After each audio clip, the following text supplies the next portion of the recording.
আজকের ভিডিওতে দেখাবো কিভাবে গ্রামে থেকে হাজার টাকা বাঁচিয়ে ফেললাম এবং তৈরি করে ফেললাম অসাধারণ ঔষধি গুণসম্পন্ন এই মোরিঙ্গা পাউডার, যাকে আমরা গ্রামের ভাষায় বলে থাকি সাজনা পাতা বা সজনে পাতা। এই সজনে পাতাতে ক্যালসিয়াম রয়েছে, পাশাপাশি যাদের ডায়াবেটিসের সমস্যা আছে কিংবা অন্য যে কোনো ধরনের শারীরিক দুর্বলতা, কোষ্ঠকাঠিন্য, তা কিন্তু সহজেই দূর করা যায়। আর দোকানে কিংবা অনলাইন থেকে কিনতে গেলেও এই পাউডারগুলোর দাম অনেক বেশি পড়ে, তাই সিদ্ধান্ত নিয়েছি যে আমি নিজেই বাসায় মোরিঙ্গা পাউডারটা বানাবো। অবশ্যই এর আগেও আমি একবার বানিয়েছিলাম। আসলে গ্রামে থাকার একটা সুবিধার কথা বলি, সেটা হচ্ছে যখন যে কোনো জিনিসের প্রয়োজন সেই জিনিসটা অথেন্টিক বা একদম গাছ থেকে তাজা আমরা সেটা তৈরি করে নিতে পারি।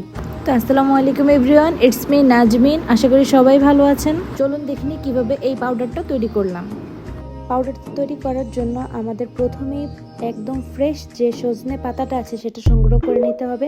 তার জন্য আমি একটা বড় পাত্র নিয়ে চলে গেলাম আমার বাবার পিছু পিছু। এখানে আমার বাবা, যেহেতু গাছটা একটু উঁচু ছিল, আমার পাড়তে অসুবিধা হবে, তার জন্য আমার বাবা পাতাগুলো সংগ্রহ করে দিচ্ছিল। যেহেতু এখন বৃষ্টির সিজন, তাই সবসময় একটু পরপর বৃষ্টি হচ্ছে, তার জন্য পাতাগুলো খুব বেশি ফ্রেশ আর একদম তাজা এবং ধুলাবালু মুক্ত। তার জন্য আমাদের আরও বেশি সহজ হয়ে গিয়েছে কাজটা। এসব গাছের পাশাপাশি এখানে আমাদের টুকটাক মরিচ গাছ, বেগুন গাছ, তারপরে আম গাছ লাগানো হয়েছে, সেগুলোতেও টুকটাক ফল এসেছে, সেগুলি আমিও ঘুরে ঘুরে দেখছিলাম।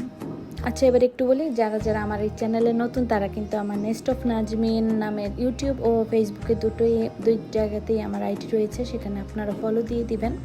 তো পাতাগুলো নিয়ে আসার পর প্রথমে যেটা করতে হবে সেটা হচ্ছে পাতাগুলোকে ডাল থেকে ছাড়িয়ে নিতে হবে। ছোটো ছোটো ডালগুলোতে কিন্তু 3টা করে ডাল রয়েছে, যেটা সবচেয়ে ছোট সেটা ইচ্ছে করলে আপনারা না ছাড়ালেও পারেন, কারণ যখন একদম শেষ পর্যায়ে আমরা যখন এটাকে চেলে নেব তখন কিন্তু বাড়তি যে কণার মতো থাকবে সেগুলোকে কিন্তু আমরা ফেলে দেব। তো ভালো মতো সবগুলো পাতা ছাড়িয়ে নেওয়া হয়ে গেলে যেটা করতে হবে সেটা হচ্ছে পাতাগুলোকে ভালোভাবে ধুয়ে নিতে হবে। যদিও এগুলোর মধ্যে তেমন কোনো বালি থাকে না, আর ধুতে গেলেও দেখা যায় যে পাতাগুলোর মধ্যে থেকে পানি, কচু পাতার পানিটা যেমন দেখা যায় যে পাতার সাথে লেগে থাকে না, পানিগুলো পড়ে যায়, সজনে পাতাটাও ঠিক অনেকটা ওই রকমই, পানিগুলো পাতার গায়ের সাথে লাগতে চায় না। তারপরও আমি এগুলোকে যথাসম্ভব চেষ্টা করে সুন্দরভাবে ধুয়ে নিয়েছিলাম।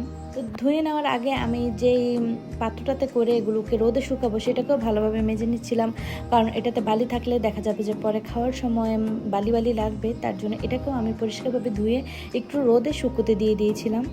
পাতাগুলো ভালোভাবে ধুয়ে শুকাতে, যদি রোদের আবহাওয়া ভালো থাকে তাহলে দেখা যাবে যে 2 দিনের মধ্যেই মোটামুটি পাতাগুলো শুকিয়ে যাবে। আর যদি একটু বৃষ্টি বৃষ্টি থাকে তাহলে দেখা যায় যে পাতাগুলোকে মোটামুটি 2 থেকে 3 দিন ধরে শুকিয়ে নিতে হয়। যেহেতু যখন আমি এগুলোকে শুকাচ্ছিলাম তখন প্রায় প্রতিদিনই টুকটাক বৃষ্টি হচ্ছিল, তার জন্য আমার প্রায় পাতাগুলো শুকাতে 3 দিনের মতো